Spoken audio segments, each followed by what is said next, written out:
Hello, कैसे हैं आप लोग। Welcome to my channel the winners.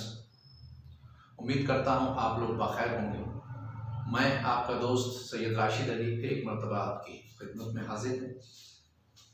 मेरा आज का टॉपिक है प्यार, लव। तो मैं यहीं से अपनी बात का आगाज करता हूं। हर शख्स की ज़िंदगी में प्यार को लेकर अलग अलग नज़रिया हो सकता है, अलग अलग ओपिनियन हो सकती है, लेकिन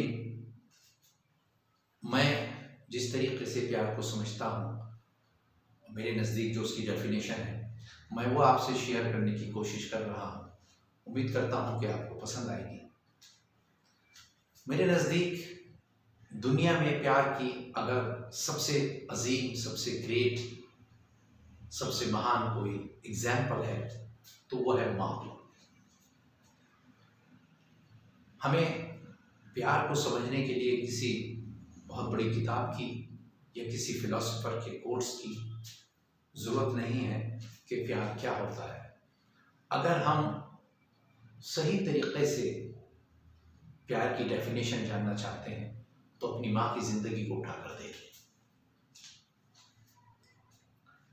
दुनिया में सबसे अजीम प्यार अगर हो सकता है तो वो सिर्फ और सिर्फ माँ अपने बच्चों से कर सकती है और करती है। माँ के प्यार में कोई मफाद नहीं होता, कोई ग्रीड नहीं होता। वो बगैर कंडीशन के प्यार करती है, बगैर तवक्को के प्यार करती है, कोई आपसे एक्सपेक्ट नहीं करती। कभी कभी यहाँ तक हो जाता है कि कुछ नालायक बच्चे जब माँ बाप बूढ़े हो जाते हैं, उनको जो सरकार ने बूढ़े लोगों का मकान बनाए हुए हैं वहाँ भेज देते हैं, या कभी कभी उसके बाद ये भी नहीं करते तो किसी अपने अजीज के भेज देते हैं या घर से ही निकाल देते हैं। उसके बावजूद भी माँ के चेहरे पर, माँ की ज़बान पर कभी कोई शिकवा नहीं होता, कोई गिला नहीं होता। वो फिर भी अपने बच्चों को दुआ ही देती है और ऊपर वाले से ये कहती है कि हमारी ज़िंदगी तो पूरी हो चुकी, हमारे बच्चों को चैन और सुकून में रखना। ये है सच्चा प्यार। बच्चे मोहब्बत करते हैं, कुछ बच्चे बहुत मोहब्बत करते हैं, अपनी माँ से बड़ा इन्वॉल्वमेंट होता है, मगर हम माँ से उतनी मोहब्बत नहीं कर सकते जितनी माँ अपने बच्चों से करती है, क्योंकि हम 9 महीने उसके पेट में रहते हैं। हम एक तरह से उसके जिस्म का हिस्सा है, पार्ट है उसकी बॉडी का। भाई बहन से इतनी मोहब्बत नहीं कर सकता, रिश्तेदारों से इतनी मोहब्बत नहीं कर सकते जितनी मोहब्बत माँ करती है। तो मैं ये समझता हूँ कि दुनिया में अगर प्यार को समझना है तो पहले हम अपनी माँ को समझ लें, उसके बाद प्यार की डेफिनेशन को समझने की ज़्यादा ज़रूरत भी नहीं पेश आएगी। चलिए, प्यार मेरे नज़रिए से एक एहसास का नाम है, एक खुशबू की तरह होता है प्यार। आज जो हमारे समाज में, हमारी सोसाइटी में हो रहा है, लड़के ने लड़की को देखा, पहली नज़र में प्यार हो गया, गर्लफ्रेंड बॉयफ्रेंड बन गए, और यूरोप से और अमेरिका से एक चीज़ और हिंदुस्तान में, बल्कि पूरी एशिया में चीज़ नाजिल हो गई है, रिलेशनशिप। अब तो नई जनरेशन इसमें बड़ा यकीन रखती है, एक दूसरे के साथ रहते हैं, जब दिल ऊब जाता है, जब बोर हो जाते हैं छोड़ देते हैं, अब दूसरे पार्टनर को पकड़ लिया, और कभी कभी तो इससे भी ज़्यादा हो जाता है कि शादी कर लेते हैं। जो पास्ट रहा है उससे कोई गिला नहीं, उसको भी वो प्यार समझते हैं। हस्बैंड और वाइफ एक दूसरे के लिए दुहाई देते हैं, कहते हैं कि हमें एक दूसरे से बहुत प्यार है। दर हकीकत वो भी प्यार नहीं होता, वो भी कंडीशन है, एक शर्त है। एक दूसरे के सामने शर्त रखते हैं, दोनों के दरमियान एक शरायत का समझौता हुआ है। आपको ये चीज अच्छी लगती है क्योंकि मेरे हस्बैंड को अच्छी लगती है, तो औरत की जिम्मेदारी है वो उसको, चाहे उसको अच्छी नहीं लगती, उसका दिल उसके लिए खुश नहीं है, लेकिन वो उसको मानती है क्योंकि उसके हस्बैंड को अच्छी लगती है, वो उसकी शरीक हयात है। तो ये प्यार कहाँ हुआ? ये तो कंडीशन हो गई। प्यार में तो प्यार तो बहुत ऊंची चीज का नाम, उसका मकाम तो बहुत बड़ा है। उसको समझने के लिए तो आप यहां से समझिए, आप जिससे प्यार करते हैं, आपकी उसको कहते हैं, प्यार में आदमी की जो कैफियत होती है, जो कंडीशन होती है, वो नींद पागल जैसी हो जाती है। वो कंप्लीट मैड नहीं होता, लेकिन उसकी जो हरकत हैं वो इस तरह से सामने आती है, वो उसके ख्यालों में खोया हुआ है, इमेजिन कर रहा है कि वो मेरे साथ है, हम एक साथ घूमने जा रहे हैं, उससे बातें करता रहता है, आठों पैर उससे बातें करता रहता है। और अगर दूसरा पार्टनर आपका, उसको भी इस हद तक प्यार है, तो वो घर में काम कर रही है और आपके ख्यालों में खोई हुई है। मुलाकात का कोई अभी चांस नहीं, मुलाकात नहीं हो रही, इसी को प्यार कहते हैं। फिर भी एक दूसरे के साथ बहुत खुश है, सिर्फ जिंदगी में चंद मर्तबा मुलाकात हुई थी और इतना जबरदस्त आपका रिश्ता बन गया कि अब एक दूसरे के प्यार में, ख्यालों में इतने खोए हुए हैं, ऐसा लगता है कि जैसे उसकी मौजूदगी मेरे साथ है, वो मेरे साथ 24 के 24 घंटे रहती है या रहता है। इसे प्यार कहते हैं। प्यार इसको नहीं कहते कि आपको वो हासिल हो गई, आपकी उससे शादी हो गई, बच्चे हो गए, ये प्यार नहीं है। ये तो एक तरीके से जैसा समाज में होता आ रहा है, कोई किसी से मिला, प्यार हो गया और तकदीर बहुत अच्छी है, मुकद्दर बहुत अच्छा है, तो शादी भी हो गई। इसको इस तरह समझ लीजिए, प्यार इसको कहते हैं कि आप जिससे प्यार करते हैं उसमें कभी गिला, कोई शिकवा नहीं होना चाहिए। कैसे? जिससे आप प्यार करते हैं उसकी कुछ चीज़ आपको बहुत बुरी लगती है, उसकी जो बैड हैबिट्स हैं, उसके घर वालों को भी वो बुरी लगती है, उसके जो फ्रेंड सर्किल है उसको भी बहुत बुरी लगती है, लेकिन आपको उसकी वो बुरी चीज़ भी अच्छी लग रही है, क्योंकि आप उसमें और अपने आप में कोई फर्क महसूस नहीं करते। सबको उसकी वो बातें बुरी लगती है, यहाँ तक कि जो उसके पैदा करने वाले हैं, जो उसके जन्मदाता हैं, उनको भी वो बात उसकी अच्छी नहीं लगती है, लेकिन आपको उसकी वो बात भी अच्छी लगती है, बुरी नहीं लगती। बस यही प्यार है, ये प्यार की पीक है, ये हाइट है प्यार की। और अगर वो आपसे इतना प्यार नहीं करती जितना, जिस शिद्दत से आप प्यार कर रहे हैं, और उसकी शादी हो जाती है, होने दीजिए, आपका प्यार फिर भी इतना ही बरकरार रहेगा, आपके प्यार में कोई कमी नहीं आएगी। आप ये सोचेंगे कि मुमकिन है मेरे से अच्छा कोई उसको जीवन साथी मिल जाता, कोई हमसफर मिल जाता, उसका मुस्तकबिल, उसका फ्यूचर उसके साथ ज़्यादा अच्छा रहता, इसलिए उसने शादी कर ली। आप उसको अभी भी उतना ही टूट के प्यार कर रहे हैं, अभी भी कोई आपके चेहरे पर और आपकी ज़बान पर कोई गिला, कोई शिकवा नहीं है। क्योंकि आपने तो उससे बेपनाह प्यार किया था। अब होता क्या है, एंड ऑफ द डे एक दिन उसको दफवतन सडनली ये एहसास होता है या पता चलता है कि वो लड़का जो मेरे साथ कॉलेज में पढ़ता था या मेरे पड़ोस में रहता था या मेरा कजिन था, वो बेपनाह मुझसे मोहब्बत करता था। फिर उसको एहसास होता है कि मैंने तो बहुत बड़ी जिंदगी में गलती की है, जिसके बंधन में मैं बंधी हुई हूँ।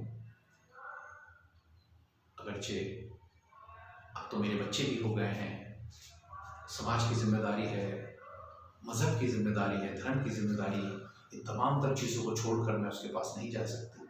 मैंने तो वाकई बहुत गलती की है। वो तो मुझसे इस कदर मोहब्बत करता, दीवानों की तरह मोहब्बत करता था, जैसे पागल मोहब्बत करते हैं। पता ये चला मैं तो 24 घंटे उसके साथ रहती हूँ, अभी भी रहती हूँ, और उसने मुझसे गिला नहीं करा। मुझसे मुलाकात भी हुई, तब भी उसने इजहार नहीं करा कि मैं आपसे इतनी मोहब्बत करता था और अभी भी करता हूँ और करता रहूँ। अगर किसी सूरत में उसके पेरेंट्स ने इंसिस्ट करके उसकी शादी भी कर दी, मोहब्बत उसकी अभी भी उसी के साथ उतनी है। वो अपनी बीवी के साथ रहता है जिस्मानी तौर पर, फिजिकली उसके साथ है, बच्चे भी हो गए हैं, लेकिन मोहब्बत का जो तार है वो अभी भी नहीं टूटा। इसको मोहब्बत कहते हैं। अब दोनों एक ही शिद्दत से एक दूसरे को प्यार करने लगे हैं, मगर सिनेरियो बदल गया। आप समाज की वजह से छोड़ नहीं सकते, अपनी फैमिलीज को नहीं छोड़ सकते, लेकिन मोहब्बत अभी भी नहीं करते हैं। और मेरे नज़दीक प्यार की दूसरी डेफिनेशन, एक महबूब अपनी महबूबा से मुलाकात के लिए जाता है और उसके घर पे जाके दस्तक देता है, नॉक देता है, अंदर से आवाज़ आती है, कौन साहब है? वो कहता है मैं। दरवाज़ा खोलिएगा। वो कहती है नहीं, दरवाज़ा नहीं खोलेगा। वो फिर दोबारा से दोहराता है ये जुमला। वो फिर कहती है नहीं, दरवाज़ा नहीं खुलेगा। वो ये कहता है मैं तो तुमसे बहुत मोहब्बत करता हूँ, बहुत इश्क करता हूँ। वो कहती है कि आपको तो अभी प्यार की ABCD भी नहीं आती। जिस दिन प्यार की सदाकत को समझ जाओगे, उसकी सच्चाई आपको समझ में आ जाएगी, उस दिन ये दरवाज़ा खुलेगा, आप जाइए। वो घर आता है और आने के बाद महसूस करता है और सोचता है, और एक वक्त के बाद उसको खुद ही जवाब मिल जाता है कि आखिर कौन सी ऐसी गलती मुझसे हुई है जिसकी वजह से उसने मुझसे मिलने से इनकार कर दिया और दरवाज़ा तक नहीं खोला। मैं इतनी दूर से मुलाकात करने के लिए गया, 100 किलोमीटर से या 500 किलोमीटर से। अब वो फिर जाता है और फिर यही तरीका अपनाता है, फिर दरवाजे के लिए कहता है, दस्तक देता है, दरवाज़ा खोलिएगा। कौन? अंदर से आवाज़ आती है। लड़का कहता है हम हैं, तुम हो। दरवाज़ा खुल जाता है। जिस दिन आप इस फर्क को समझ जाएंगे, जिस दिन ये फर्क खत्म हो जाएगा मैं और तुम का, वो सच्चा प्यार होता है। उसने कहा मैं नहीं, हम हैं, तुम हो। जिस दिन मैं और तुम का फर्क और ये फासला खत्म हो जाए, वो सच्चा प्यार होता है। उसी को इन्वॉल्वमेंट कहते हैं। प्यार में गर्क होना पड़ता है। प्यार में कोई कंडीशन नहीं होती, ना कोई प्यार में किसी की बात बुरी लगती है, बस सिर्फ और सिर्फ अपने महबूब की हर बात अच्छी लगती है। बुरा लफ्ज तो प्यार की डिक्शनरी में नहीं होता। तो प्यार, आज से आप भी मेरी इन बातों को देखिएगा, इस पर गौर कीजिएगा और अपने आप को वहाँ पर खड़ा कीजिएगा और देखिए आप इस प्यार के पैमाने पर, इस कसौटी पर पूरा उतरते हैं या नहीं। अगर नहीं उतरते तो फिर अपने प्यार को थोड़ा सा इन्हेंस कीजिए और वहाँ लाने की कोशिश कीजिए, फिर प्यार में बड़ा लुत्फ आ जाएगा। अगर आप मैरिड हैं तो अपनी वाइफ के साथ कोई कंडीशन मत रखिएगा। जिस तरीके से उसको आपके साथ रहने में आसानी होती है, जिस तरीके से वो इंजॉय करती है, बस उसके इंजॉय को अपने दिमाग में रखिएगा। अगर आप कंडीशन रखते हैं, ये तो सेल्फिशनेस है, ये तो डिक्टेटरशिप है भाई। ये प्यार थोड़ी हुआ। प्यार में तो आदमी को जीरो होना पड़ता है। जिस दिन आप अपनी इंडिविजुअलिटी भूल जाते हैं, उस दिन समझ लीजिए प्यार की मंजिल आपको हासिल हो गई, आप उस मुकाम पर पहुंच गए। लेकिन अपनी शनाख्त प्यार में ख़त्म करने का दिल और गुर्दा बहुत कम लोगों के पास होता है, क्योंकि हर आदमी की प्यार में ईगो सामने आ जाती है। लेकिन सच्चा और असली प्यार तो यही है जब आदमी अपनी ईगो को ख़त्म कर दे, अपने हाथ से मार दे। जैसे मैंने शुरू में कहा था और आखिर में, माँ और बच्चे के दरमियान ईगो नहीं होती। माँ की मोहब्बत में ईगो नहीं होती। बच्चे तो कभी कभी अपनी माँ से ईगो दिखा देता है, लेकिन माँ कभी ईगो नहीं दिखाती। इसलिए अगर सच्चा आशिक है तो वो कभी अपनी ईगो आड़े नहीं आने देता मोहब्बत में।